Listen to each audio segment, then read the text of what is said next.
Well, Dom, actually, for much of the evening, it was a good Liverpool performance. But do you stand there? Do you just feel crushed at the moment? Yeah, I don't know what happened after 2-0. You know, I think we thought that that the game is over, and we just made sure at the beginning of the game, that this is the kind of games where you can never underestimate the team who you play against, and maybe after a penalty, they just had their momentums, scored a 2-2. We came back, so it's a good reaction from the team again, and yeah, just conceding again from a set piece is not the nicest way. Do you think the poor run has eaten away at your confidence to the extent that when a bad moment happens in a game you're in total control of, suddenly all the good play that you've shown before that, it all sort of disappears? I don't know. I think you're right, but also after the 2-2 we showed the good reaction. We showed our mentality. We wanted to come back because we knew we made a mistake in a way that we let them come back for 2-2, scored a 3-2. And as I said before, nothing to say about the result. How much of a toll is this bad run starting to take on the dressing room, Dom? Well, what is in the dressing room, it stays in the dressing room. It's not for the public, first of all, but it's us. We have to manage it. We have to find solutions. I can always come up with the opportunity on Tuesday or in the Champions League or on the weekend again. But there are also times where you have to look at yourself, everybody, go home, just think and ask yourself if you did everything what is possible. And if the answer is yes, then we just keep going and the momentum gonna come. Do you feel like that champion team from last season is still in there? It's not maybe as far off as it feels right now? That's a good question. It's hard to speak about it. Last year we became champion. Now I don't even know which position we are. But yeah, every team is doing well. Obviously every team want to win against the champions. But yeah, that we knew before the season as well.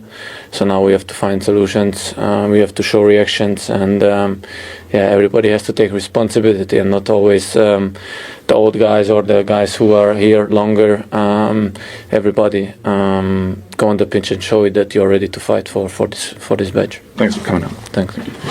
No, to let it slip like that, I guess it'll be hard to find the words, but.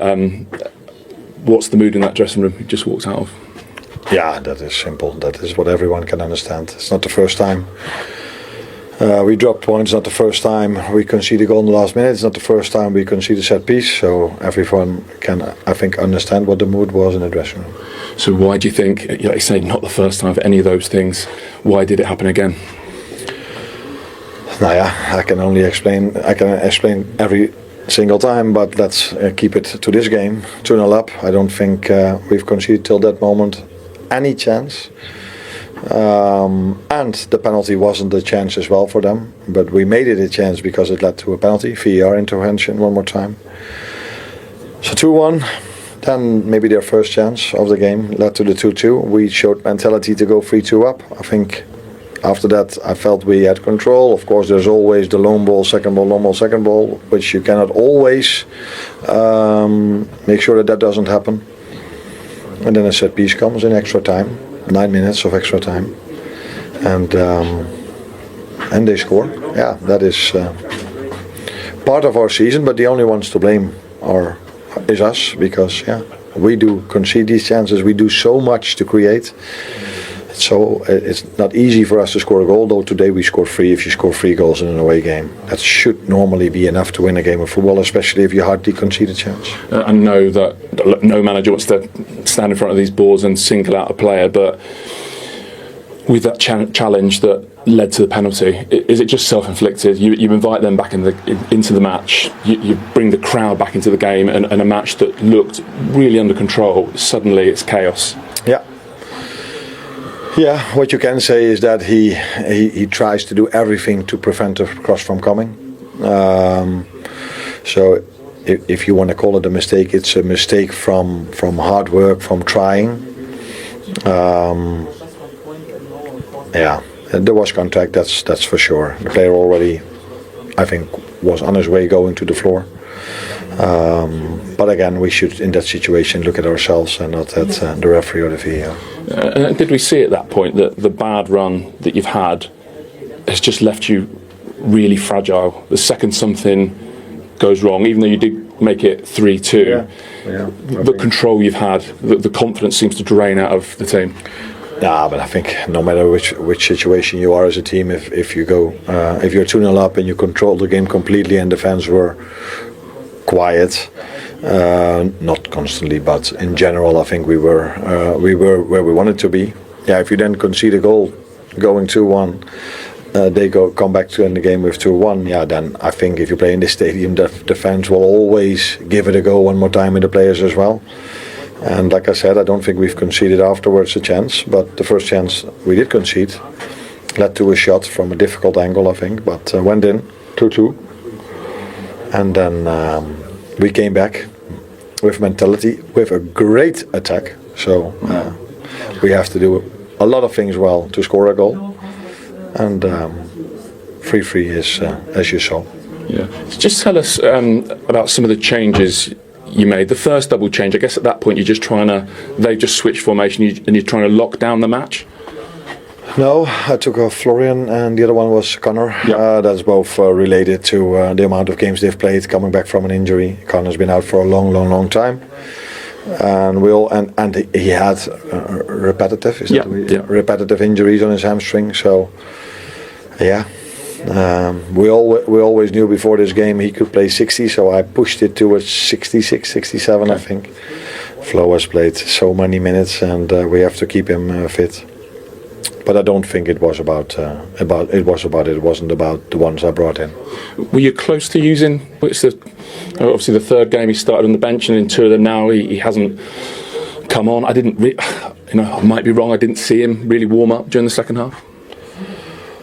I think all the players go for a warm-up on a regular basis, but we were 2-0 up, we were 3-2 up. I think it was at that moment of time more about controlling the game, and we didn't need a goal at that moment of time. And normally, when you need a goal, like last week against Sunderland, I brought Mo in. Today it felt to me that we needed different players like Wata. I've brought him in many times when we needed to bring the wing over the line. And he gave everything, I think, what I could expect from him, and he was also not part in us conceding the 3-3. What happens with Mo medium, short term, Arne? It's hard to see a player of that stature and kind of knowing what's happened in the past when he's been left out of the team. It's hard to see him accepting a situation like this for too long. No, first, like I said before the game, we have to accept the situation we are in, and I make my choices based on that. And the short-term future of Mo is that he goes in a week time to the African Cup of Nations, and but before that we play Inter and Brighton. Okay. Are you still absolutely sure you can fix this? Did you see enough today to think, that great team that you took to the title last season, it's in there somewhere? If you want to base it on what we've seen today and what we've showed many times this season, then there's every reason to be very positive. But it's also not for the first time that when we show a lot of positive things, there's not a lot the other team needs to do to score a goal against us, and that is what we have to fix. But I don't think, maybe we've played only 2 games that the other team created more chances than us. But yeah, that's not what it's about in football. It's about scoring goals, it's about results, it's about not conceding. And but if you look at the way we play and the way the boys keep going, and when the disappointment is there after the 2-2, they come back to a 3-2. Was it after the 3-3 that Virgil had his header also, or was that before? I think so. I think so. Yeah. So even again, then the boys were trying it. So that tells me again, like I said earlier, there's a lot of positives to take from this game, but it gets harder and harder to address the positive if the results go against you so many times. Thank you, Arne. You're welcome. Thank you. So Liverpool had the chance to climb back into the top 5, but it slipped through their fingers in the dying moment. So they stay in 8th place there, 10 points behind the leaders, Arsenal. There's a little gap emerging from Arsenal, then Man City 2 behind, and Villa also in that top 3. They are making some headway. And then there's 5 points to Chelsea in 4th, Everton on 24, Palace, Sunderland and Liverpool on 23, Spurs and Brighton, who play tomorrow, on 22, and Brighton will have a chance to move into the top 5 themselves. Newcastle climbing with their victory today, Manchester United in action on Monday, and then not another winner in the bottom half this weekend. Bournemouth climbing with their point. Leeds go up to 16th with that point, so they're 3 points clear of the bottom 3, and they've edged above Nottingham Forest after their defeat at Everton today. And what a weekend we've got in Abu Dhabi as well. Well, it's all to play for in the desert.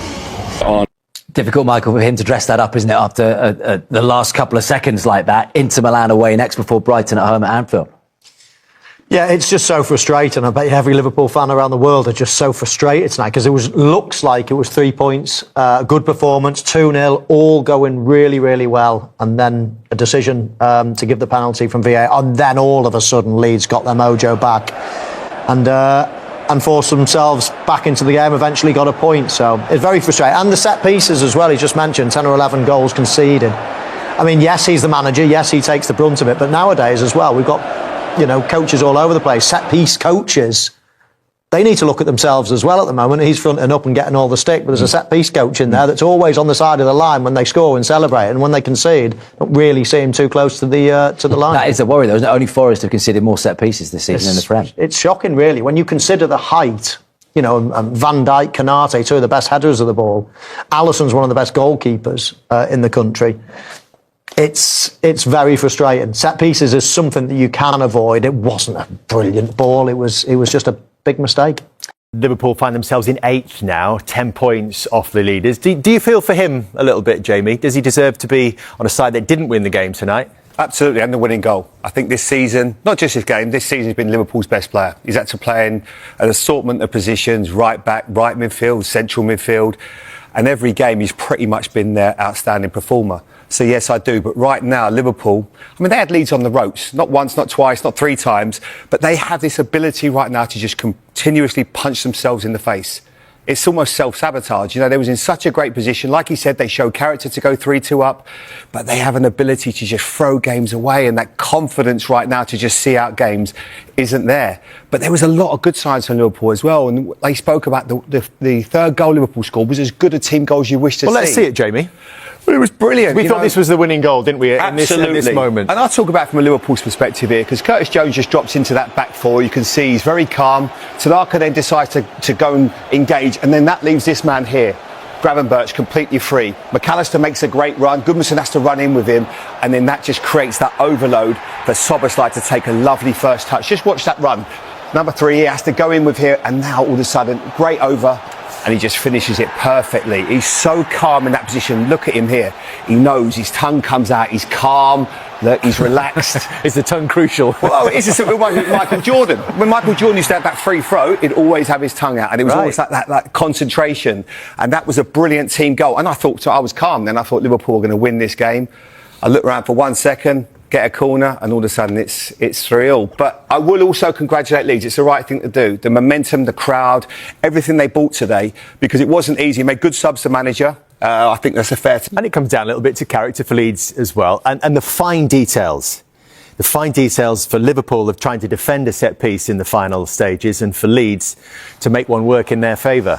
Yeah, it is, and Liverpool done so well to kill the atmosphere after coming back to 2-2. But you just see here, I'm looking at Kanate again, and he sort of, you'll see it from the next angle it comes in, he sort of ducks out of the way of it. Whether he gets a call from Gravenberch, whether he doesn't realise that somebody's behind him, and then Tanaka, he's just got to make contact with it. He does well, to be fair, to hit it down into the ground away. You see Kanate there, he sort of drops his shoulder away from it. Whether he gets a call or not, I don't know, but you just always felt that if Leeds could get a set piece in the last few minutes, that they could cause a bit of chaos. As Jamie says, Liverpool have a habit of punching themselves in the face. And does hit an arm there. That's Gravenberch to clear it up. Jamie, just show us where Canate is. Can you just stop it there, please? If you could just hit the back post. Liverpool have got a pretty good setup there. I think there's Isak, there's Virgil van Dijk, Canate, and then Gravenberch at the back post. Now Gravenberch gets attracted to the ball, and I don't think he does well enough. The Stewart's spot on. I see too many players ducking out the way. You've got to see Canate coming. You're a 6'4" defender. You've got to come and win that ball. You're hanging on to a lead here. Look at Gravenberch. He gets sucked in. He then ducks out the way. Actually hits his arm. It would be interesting to see whether the referee might have even looked at that one. And Tanaka's at the back post, just thinking, this might fall to me here, and he does well. And all he had to do was keep it down, because it's very easy to that one to lift up into the roof of the net, and you can just see the frustration. You know, it's nothing you can do. But wonderful for Al Tanaka to have two significant contributions in a single week.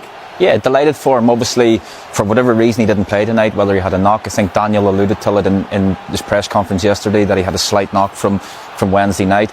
He's come on, he's affected the game, and that's what he's got. We said at half time that I felt that he's the player that can sort of get Leeds on the ball, and the manager had to make a change when they're 2-0 down. He changes shape, he goes to 4-3-3, what we've seen all season, and believe it or not, it becomes effective, which it really hasn't been all season. But Aronson and Gnonto did make a difference. Gnonto, the substitutions he brought on makes a difference, don't they? Gnonto wins a penalty. Aronson sets Anton Stack up for the second, and Tanaka scores the third. So huge credit to Daniel. The problem for Liverpool, Jamie, is not tonight necessarily, is it? Because you can, drop points in difficult circumstances like this was after 3 games in a week. It's this collection of results, which is starting to weigh pretty heavily around the neck of Arne Slot. Let's say that. Yeah, it's a rotten run. It really is. And I had my piece, and I said my piece on Arne Slot. I don't, look, people are going to talk about him again. I don't see it. I think we have to be very patient here. It's in a difficult season. So for you, does he get the season whatever happens? Because it's 10 points. I mean, it's 10 points right now. Yeah, if they keep getting beaten, they don't win again this season. Of course, then it's a totally different story. The guy won the Premier League in May, and he did an amazing job. And the lack of respect for him in this period has been, I find it pretty amazing. But they are on a bad run, and they've got to show some character. But it's not just on him. I look at the players have to take responsibility. I don't think they're performing well enough. Kanate's decision for the penalty was just unbelievable. And did that change the game for you? Absolutely. You are cruising. You're flying. Everything's calm. Liverpool were under no duress whatsoever. He decides to run out and make one of the most reckless... I think the referee actually summed it up perfectly. A reckless decision to get Leeds back into the game.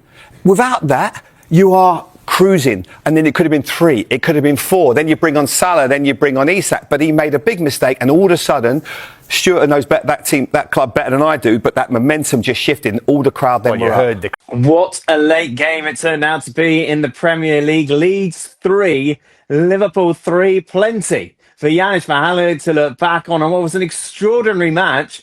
What, aside from the first half, which was slower than the World Cup draw, nothing happened, no shots on target, and then it explodes into life after the break. Ekitike getting 2 goals, Leeds then getting it back to 2-2. Liverpool then obviously taking the lead, and you thought, wow, they finally managed to get that monkey off the back of going behind in games, but being able to go through and get the 3 points. But then late on, they concede the goal, and boy, does this feel like 2 points dropped for Liverpool, Janis. Yeah, it does. As you mentioned, it should have been an easy and quiet win, right? I mean, it's great for us to watch that after the first half that you've mentioned, but a 2-0 right away, very much needing points, not just Liverpool, but, Slot as well. That's criminal. It's absolutely criminal to concede the goals the way they conceded. Then a little bit of character, right? I mean, 3-2, and you say to yourself, "No, that has to be it." And it wasn't on a set piece where, you look at, that last goal, Tanaka, absolutely free on the far post. So very disappointing for Liverpool,